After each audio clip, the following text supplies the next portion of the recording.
हिंदू पंचांग के अनुसार वर्ष में कुल 12 मास आते हैं।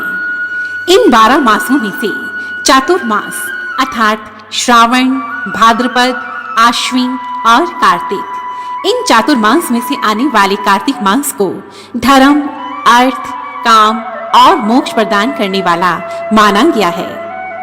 तुला राशि पर सूर्य नारायण के आते ही कार्तिक मास आरंभ हो जाता है।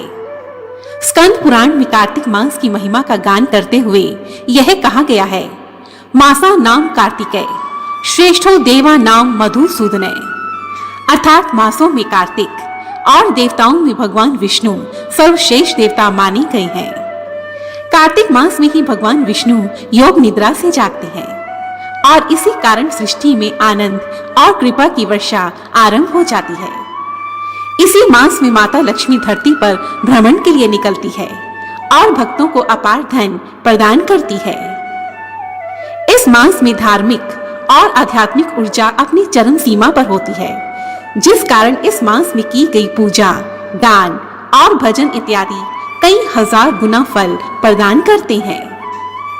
इसी पवित्र और भगवान विष्णु को प्रिय कार्तिक मास में तुलसी पूजा को अत्यंत ही फलदायी और पुण्यदायी माना गया है। हिंदू धर्म में तुलसी माता आस्था और श्रद्धा की प्रतीक मानी गई है। साथ ही तुलसी के पौधे में कई औषधीय और चमत्कारिक गुण मौजूद होते हैं। माता तुलसी में साक्षात माता लक्ष्मी का निवास माना गया है। इसी कारण कार्तिक मास में तुलसी के समक्ष दीपक जलाने से माता लक्ष्मी की कृपा सहज ही प्राप्त हो जाती है। पुराणों के अनुसार कार्तिक मास में जो मनुष्य तुलसी के समक्ष दीपक जलाता है, उसके सभी पाप नष्ट हो जाते हैं और उसे अमित फल प्राप्त होते हैं। इस मास में की गई तुलसी पूजा असीमित फलदायी होती है।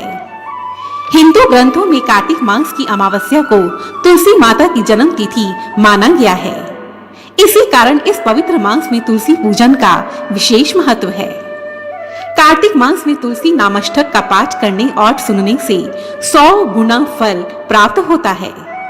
इसी पवित्र कार्तिक मास में देव उठनी एकादशी के दिन तुलसी माता का विवाह भगवान शालिग्राम जी से किया जाता है। वैष्णव विधि विधानों में तुलसी विवाह तथा तुलसी पूजन एक प्रमुख त्योहार माना गया है। जो मनुष्य यह चाहता है कि उसके घर में सदैव शुभ कर्म हो, सदैव सुख शांति का वास हो, तो उसे कार्तिक मास में तुलसी की आराधना अवश्य ही करनी चाहिए। एक पौराणिक कथा के अनुसार गुणवती नामक एक स्त्री ने कार्तिक मास में मंदिर के द्वार पर तुलसी माता की एक सुंदर वाटिका लगाई। उसे पुण्य के कारण वह अगले जन्म में सत्यभामा बनी और सदैव कार्तिक मास का व्रत करने के कारण वह भगवान श्री कृष्ण की पत्नी बनी। कार्तिक मास में प्रातः स्नान आदि से निवृत्त होकर तांबे के बर्तन में जल भरकर तुलसी के पौधे को जल दिया जाता है और संध्या समय में तुलसी माता के समक्ष दीपक जलाने का विधान है। यह क्रम पूरे कार्तिक मास तक चलता है और इस मास की पूर्णिमा तिथि को दीप दान की पूर्ण आहुति की जाती है। आइए अब हम जानते हैं कार्तिक मास में तुलसी पूजन की विधि और किस प्रकार आप तुलसी माता को प्रसन्न कर सकते हैं। कार्तिक मास में किसी भी दिन आप तुलसी का पौधा घर ले आएं और रोपण करें। तुलसी माता के पौधे के चारों ओर स्तंभ बनवाएं तथा उस पर तोरण लगाएं। तुलसी माता के समक्ष रंगोली से अष्टदल कमल बनाएं। हिंदू धर्म में अष्टदल कमल को माता महालक्ष्मी का प्रतीक माना गया है।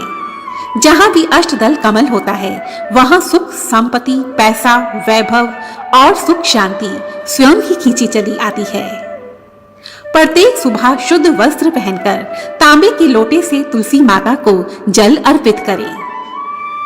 तुलसी माता के समक्ष दशाक्षर मंत्र से उनका आवाहन करें। यह मंत्र है श्रीं ह्रीं क्लीं ऐं वृंदावन्यै स्वाहा। उसके पश्चात घी का दीपक जलाएं और धूप जलाएं। रोली का टीका लगाएं और नैवेद्य चढ़ाएं। तुलसी माता पर सुंदर सी चुनरी ओढ़ाएं। तुलसी माता को प्रणाम करें तथा प्रेम पूर्वक उनकी आरती करें। कहा जाता है कि यदि आप अपने मन का दुख भगवान से नहीं कह सकते तो आप अपने मन का दुख तुलसी माता से कह सकते हैं। तुलसी माता के द्वारा आपके मन की बात श्री हरि तक पहुंच जाती है। तुलसी माता पर वस्त्र चढ़ाने के पश्चात लक्ष्मी अष्टोत्र अथवा दामोदर अष्टोत्र का पाठ करें। इस मास किसी भी दिन विष्णु भगवान के मंदिर में श्री हरि को तुलसी का पौधा अर्पित करें। कार्तिक मास में श्री हरि को तुलसी चढ़ाने का फल 10,000 गौदान के बराबर माना गया है। कार्तिक मास में तुलसी का पौधा दान करें। यह पौधा आप किसी ब्राह्मण को, अपनी बेटी को, अपनी बहन को या फिर किसी मित्र इत्यादि को दे सकते हैं। ऐसा करना विशेष फलदायी माना गया है। यदि आप कार्तिक मास में नए घर में प्रवेश कर रहे हैं तो अपने हाथ में श्री हरि का चित्र, तुलसी का पौधा और जल भरा कलश लेकर प्रवेश करें। ऐसा करने से घर में संपत्ति की कमी कभी नहीं होती और माता लक्ष्मी की कृपा सदा आप पर बनी रहती है। यदि आप भी इस कार्तिक मास में तुलसी माता का इस प्रकार विधि विधान से पूजन करते हैं तो तुलसी माता आपकी सभी मनोकामनाएं पूर्ण करेंगी, क्योंकि तुलसी माता है विष्णु प्रिया और उनकी पतियों में वह शक्ति है जिसे पाकर भगवान विष्णु भी प्रसन्न हो जाते हैं। जय तुलसी माता, जय श्री हरि। इसी के साथ मैं ज्योति गोयनका आप सबसे विदा लेती हूँ। यदि आपको मेरी यह वीडियो उपयोगी लगी है, पसंद आई है तो प्लीज इसे लाइक कीजिए और दूसरों के साथ शेयर करें। मेरा एक डिवोशनल ब्लॉग है जिसका नाम है ज्योति उपासना। इस ब्लॉग का लिंक मैंने इस वीडियो की डिस्क्रिप्शन में दिया है। इस ब्लॉग में मैं सभी रिलीजियस पोस्ट लिखती हूँ। आप इस ब्लॉग को अवश्य देखें। धन्यवाद। जय माता दी।